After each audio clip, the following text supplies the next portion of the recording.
बिस्मिल्लाहिर्रहमानिर्रहीम। अस्सलाम वालेकुम नाज़रीन, मैं इफ्तिखार अहमद हूँ और आप मेरा यूट्यूब चैनल देख रहे हैं। आज पाकिस्तान की जो मुआशी सूरत हाल है, पाकिस्तान में जो मुआशी बहरान है, पाकिस्तान में गरीब आवाम का कोई पुरसाने हाल नहीं है और दिन ब दिन महंगाई बढ़ती जा रही है और डॉलर की कीमत जो है वो दिन ब दिन ऊपर हो रही है और पाकिस्तान की करेंसी की वैल्यू जो है वो कम हो रही है दिन ब दिन। इस सूरत हाल में हर बंदा जो है, कुछ पॉलिटिकल पार्टीज जो हैं वो अपनी कुर्सी बचाने के चक्कर में लगी हुई हैं और कुछ पॉलिटिकल पार्टीज कुर्सी हासिल करने के चक्कर में लगी हुई हैं। कोई भी मुआशी क्राइसिस की इस तरफ नहीं देख रहा कि इकोनॉमिक क्राइसिस को किस तरह हैंडल किया जाए।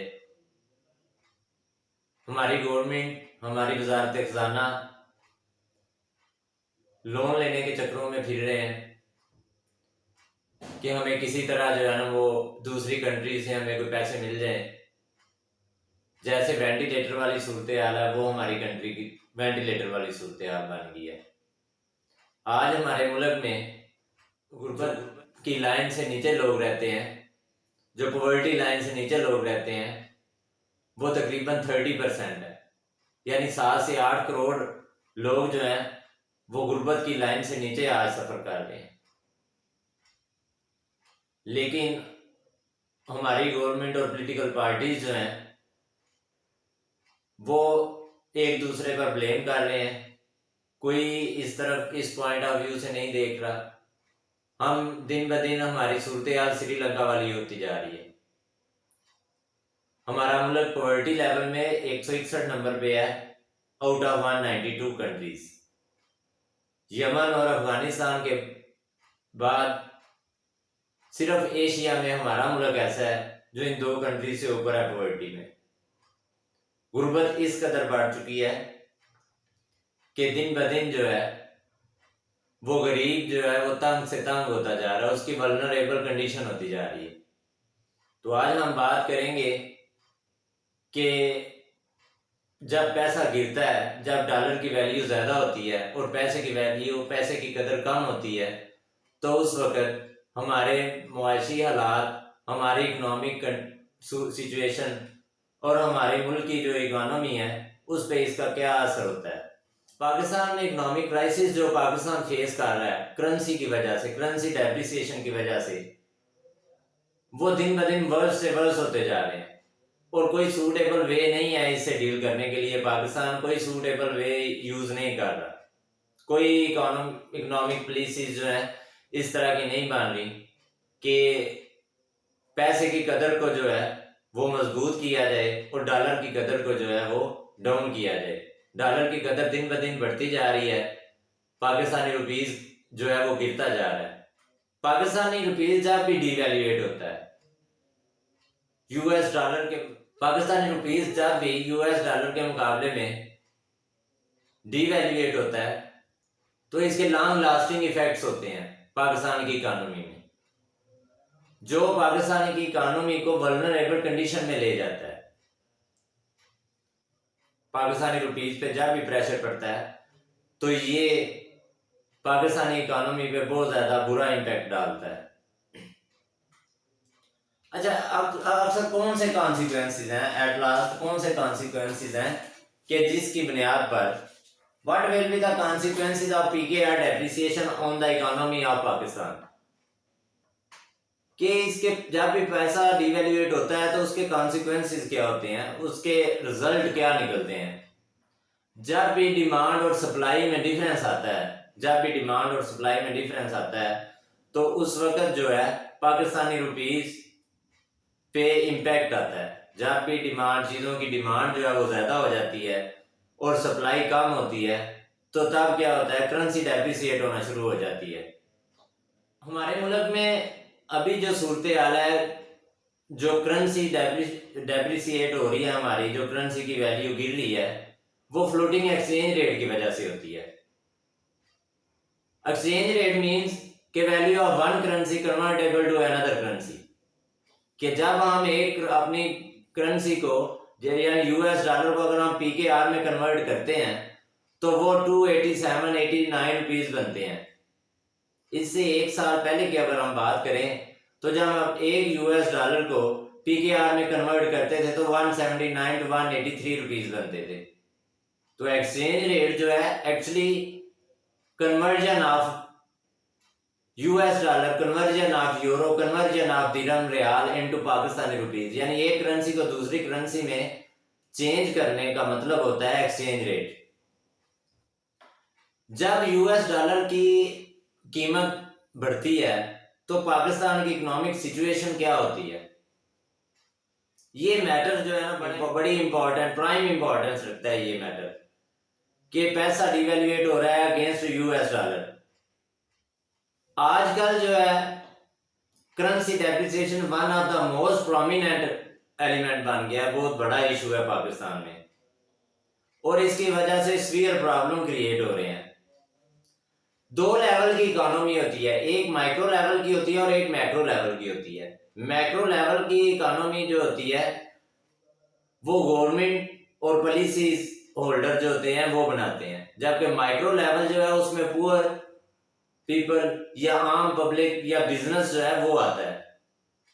माइक्रो लेवल की इकोनॉमी जो है उसमें बिजनेस इंडिविजुअल, एक सिंगल बंदा या कोई भी बिजनेस जो है वो शामिल होता है माइक्रो में, छोटे लेवल की जब हम बात करें। और मैक्रो लेवल में जो है जैसे मैंने बताया कि कंट्रीज और गवर्नमेंट ये सारी की सारी इसमें इन्वॉल्व होती है। माइक्रो लेवल पर अगर हम फोकस करें डिमांड और सप्लाई की तरफ, और कुछ दूसरी फोर्सेस होती हैं जो प्राइस को कंट्रोल करती हैं, जो प्राइस मैकेनिज्म जो है वो डिक्लेयर करती हैं कि किस चीज की कितनी प्राइस होनी चाहिए। ये बॉटम अप्रोच होती है, ये सबसे एंड वाली अप्रोच होती है, निचले लेवल की इकोनॉमी होती है ये। और इन्वेस्टर कोई भी होता है वो निचले लेवल की इकोनॉमी को यूज करता है कि लोग जो है वो इस चीज को किस हद तक लोगों को इस चीज की जरूरत है कि वो चीज प्रोड्यूस करे या नहीं, या कितनी डिमांड है मार्केट में। इन्वेस्टर या बिजनेसमैन कोई भी है वो माइक्रो लेवल इकोनॉमी को इस्तेमाल करता है। मैक्रो लेवल इकोनॉमी जो है टॉप टू डाउन आती है, इसमें एनालिटिकल टूल इस्तेमाल किए जाते हैं। क्राफ्ट इकोनॉमी मसलन, इसमें फिजिकल और मॉनेटरी पॉलिसी जो है वो इन्वॉल्व होती है मैक्रो लेवल में।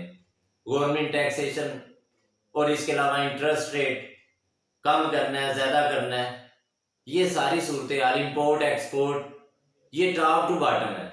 मैक्रो लेवल जो है ये ऊपर जो डिसीजन होते हैं गवर्नमेंट जो अप लेवल पे डिसाइड करती है वो ऊपर से नीचे की तरफ जो है वो आम पब्लिक पे उसका असर होता है। बहुत ज्यादा इशू हैं जो माइक्रो और मैक्रो लेवल पे डॉलर के बढ़ने से और पाकिस्तानी रुपीस के कम होने से पैदा होते हैं। जो मैक्रो लेवल के इश्यूज हैं उनमें अनएम्प्लॉयमेंट है।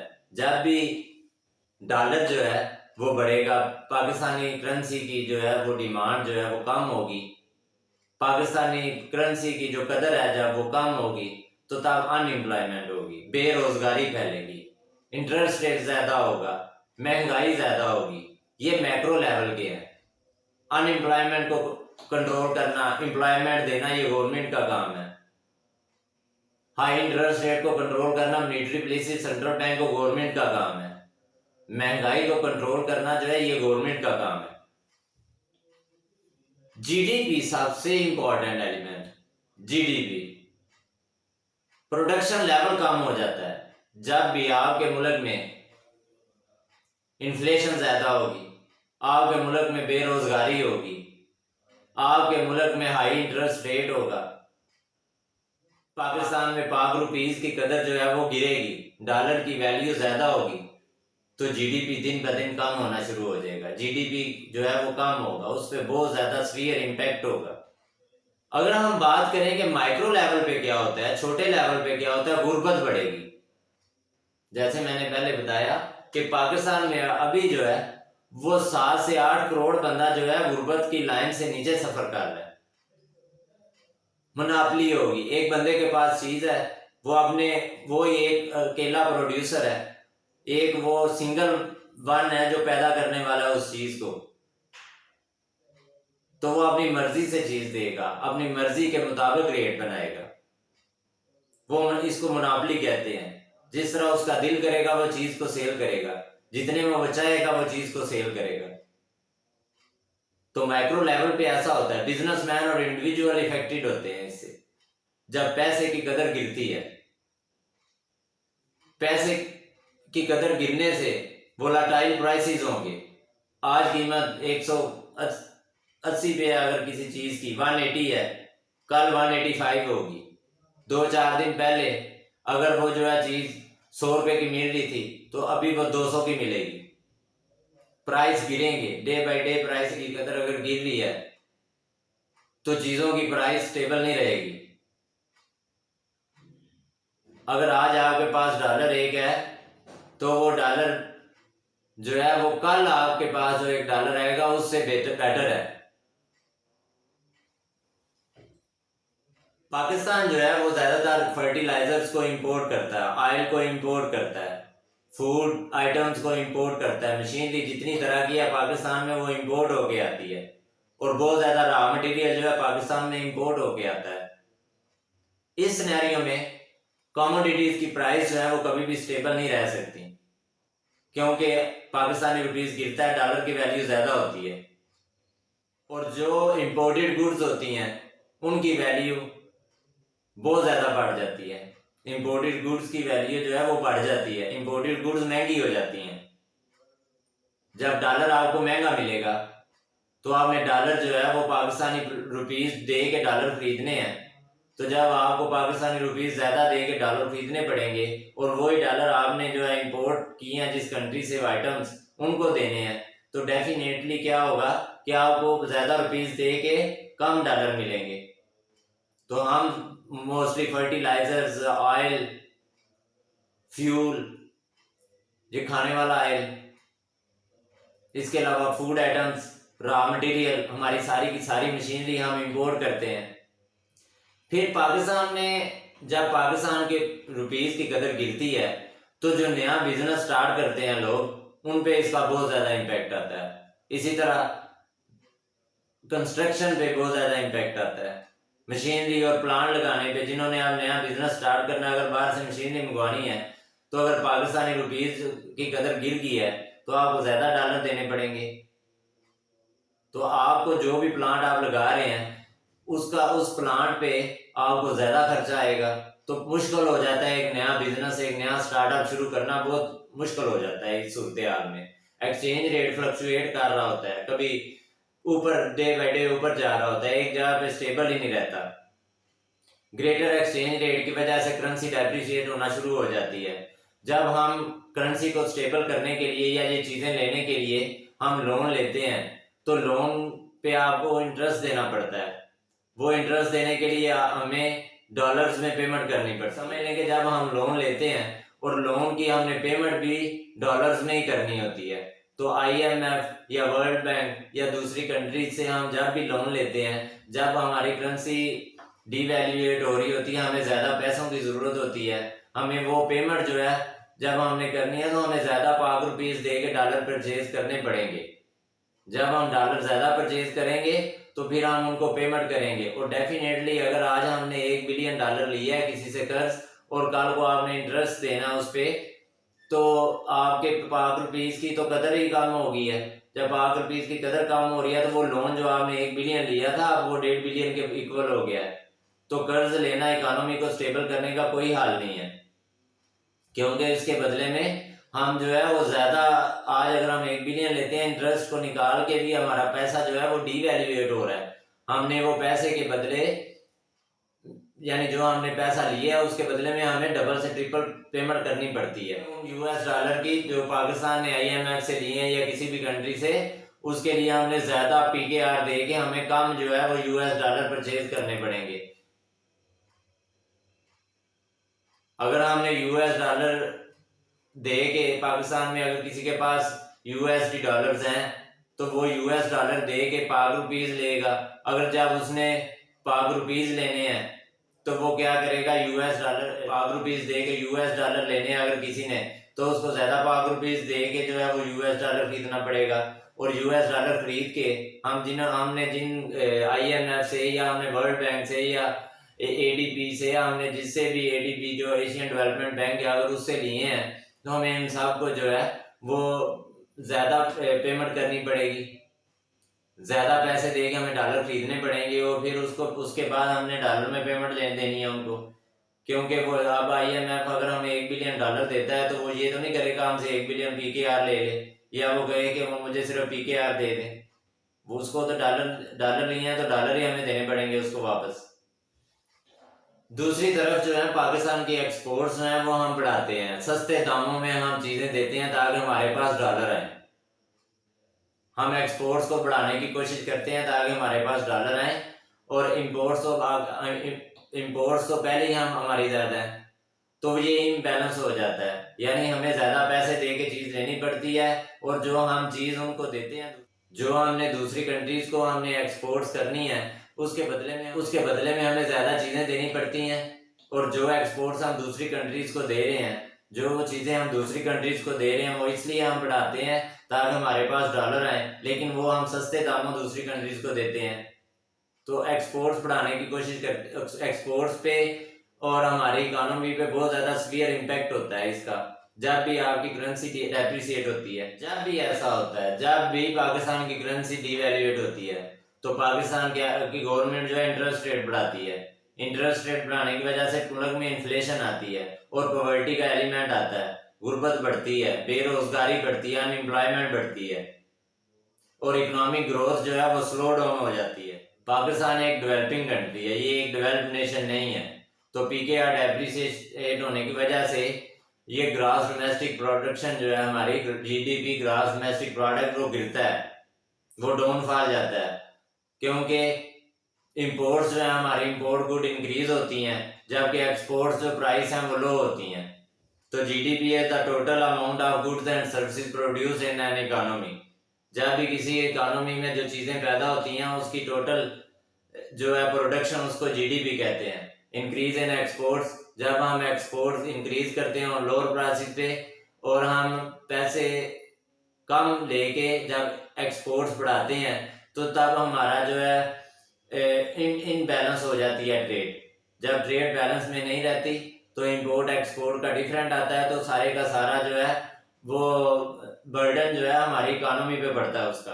पाकिस्तान की करेंसी के डिवैल्यूएट होने के लॉन्ग टर्म जो है असरात होते हैं। हमें श्रीलंका से सीखना चाहिए, जिनका पैसा जो है वो डिवैल्यूएट हुआ, करेंसी डे बाई डे डिवैल्यूएट हुई और वो मुल्क डिफॉल्ट कर गया। हमें श्रीलंका से सीखना चाहिए। आज हमारे मुल्क से बहुत ज़्यादा ऐसे कंट्रीज हैं जो आगे निकल चुकी हैं, जैसे बांग्लादेश। इंडिया तो ऑलरेडी जो उसकी इकोनॉमी बहुत बड़ी है, उसका GDP 6.4% पे है। आज अफगानिस्तान का जो है एक अफगानी रुपया जो है वो पाकिस्तान में दो से ₹2.5 बन रहे हैं। हमें कुर्सी के चक्कर से निकलकर हमें पाकिस्तान का सोचना चाहिए। हमें जो है गरीब लोगों का सोचना चाहिए। हमारी गवर्नमेंट को चाहिए कि वो पॉलिसीज बनाए। हमारे जो थिंक टैंक हैं उनको चाहिए कि गवर्नमेंट के साथ मशावरत करके कोई पॉलिसी स्टेबल करें। हमें एक्सपोर्ट्स को तो बढ़ाना चाहिए, लेकिन सस्ते दामों में चीज़ें नहीं देनी चाहिए। हमें एक्सचेंज रेट को कंट्रोल करना पड़ेगा किसी ना किसी तरह। जब हम एक्सचेंज रेट को कंट्रोल करेंगे, डॉलर प्राइस को हमें नीचे लेके आना चाहिए। इसकी वजह से हमारे मुल्क में अनएम्प्लॉयमेंट बढ़ रही है, हमारे मुल्क में महंगाई हो रही है, हमारे मुल्क में गुर्बत में। हमारे पॉलिटिशियंस, हमारे ब्यूरोक्रेट्स, ये जितने भी हैं, इनको पाकिस्तान की इकोनॉमी के अबाउट सोचना चाहिए। हमारे जितने भी पावर वाले बंदे हैं, जो पाकिस्तान में ताकतवर बंदे हैं, जो पाकिस्तान की पॉलिसीज़ को हैंडल करते हैं, जो पाकिस्तान में कानून बनाते हैं और जो इकोनॉमी को अच्छी तरह समझते हैं, उनको जो है दूसरे मुल्कों से एग्रीमेंट करना चाहिए ताकि पाकिस्तान में ज़्यादा से ज़्यादा इन्वेस्टमेंट आए। पाकिस्तान में इन्वेस्टमेंट आएगी, हमारे पास रोज़गार होगा, हमारा GDP ज़्यादा होगा। GDP ज़्यादा होने से पॉवर्टी कम होगी, लोगों को रोज़गार मिलेगा। आज हमारे मुल्क में अनएम्प्लॉयमेंट बंदा जो है वो 2 करोड़ के करीब पहुंच चुका है। तो उम्मीद है कि आपको इस सारे मेरे व्लॉग से काफ़ी इन्फॉर्मेशन मिली होगी। Thank you. अल्लाह हाफिज़। अस्सलाम वालेकुम।